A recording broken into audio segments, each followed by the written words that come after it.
Hola bola de fracasados, soy el Sudoy en el video de hoy te voy a contar la historia de toda la vida de este pitero planeta. Ahora bien, el puro inicio no lo sabemos con certeza, ya que nadie tuvo la genial idea de filmar lo que pasaba en la Tierra hace como 4 millones de años. Entonces solo tenemos distintas teorías, de las más conocidas es la creacionista, donde tu deidad de preferencia creó la vida con algún método peculiar. Otra teoría es la biogénesis, que nace de cómo la gente veía que larvas, ratones y otros bichos aparecían en el fango alimentos pudriéndose. Algunos soquetes teorizaron que entonces la vida surgía de materia pudriéndose o de materia inorgánica. Más Frances Reddy logró comprobar que esto era falso, con un experimento demostró que los insectos solo aparecían allí si los padres ponían sus huevecillos previamente.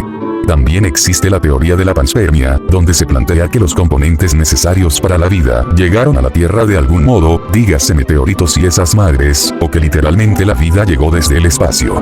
Y por último les hablaré de la quimiosintética. Esta propone que existió un caldo primitivo de composiciones químicas, gases de la atmósfera, las cuales fueron afectadas por las condiciones primitivas de la Tierra, radiación, rayos y volcanes en erupción, y todo formó a un aminoácido, la molécula básica para crear proteínas, y por ende eso permitió que naciera la vida.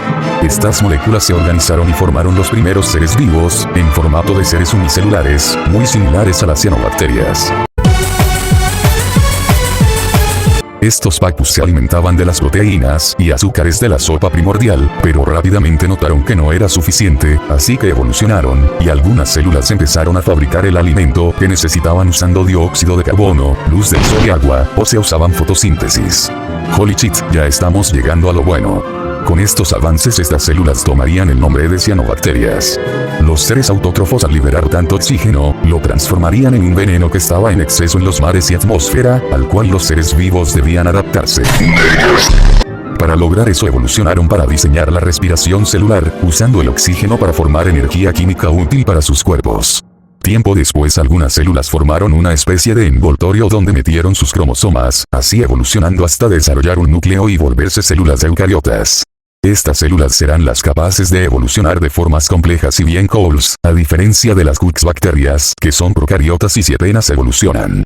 Además las eucariotas diseñaron algo genial llamado reproducción sexual, donde en vez de hacer mitosis como una bacteria virgen y fracasada, dos células dan paso a una tercera célula, permitiendo que haya mayor diversidad genética y haya evolución en formas de vida nunca antes vistas.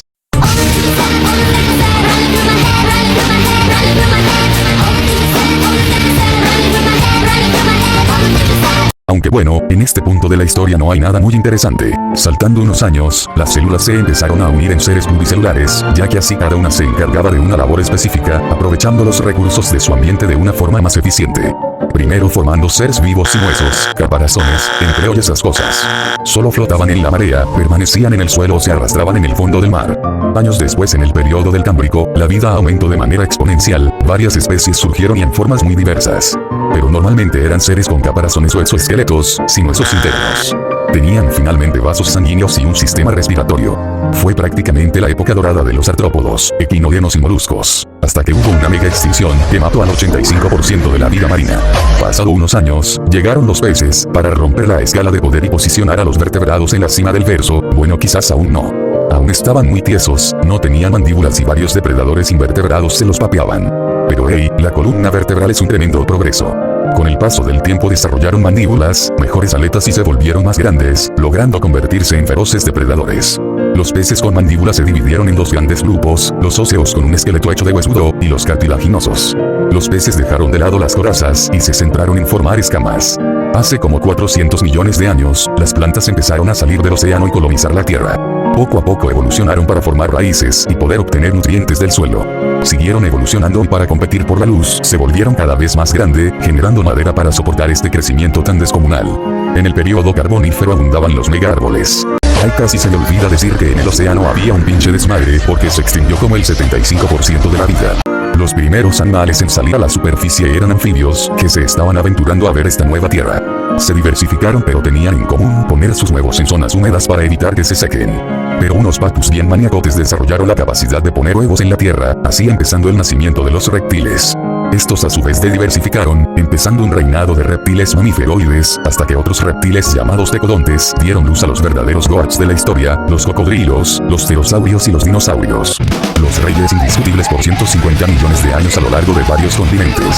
Ya que los ancestros de los dinosaurios lograron sobrevivir de manera exitosa a una extinción del 95% de la vida en la Tierra. Y los dinosaurios sobrevivieron a otra en el Triásico que mató al 85% de la vida en la Tierra.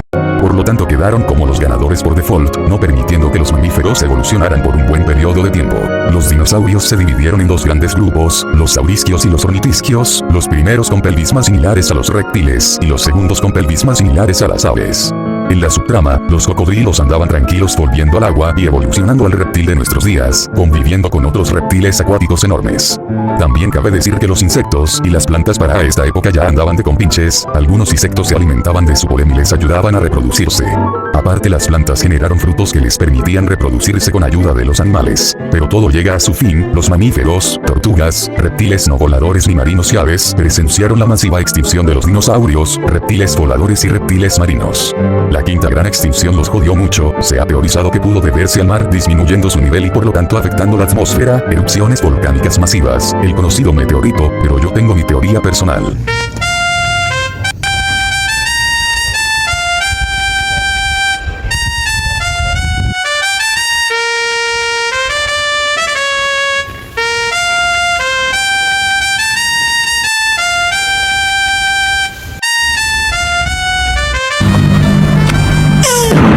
Sea.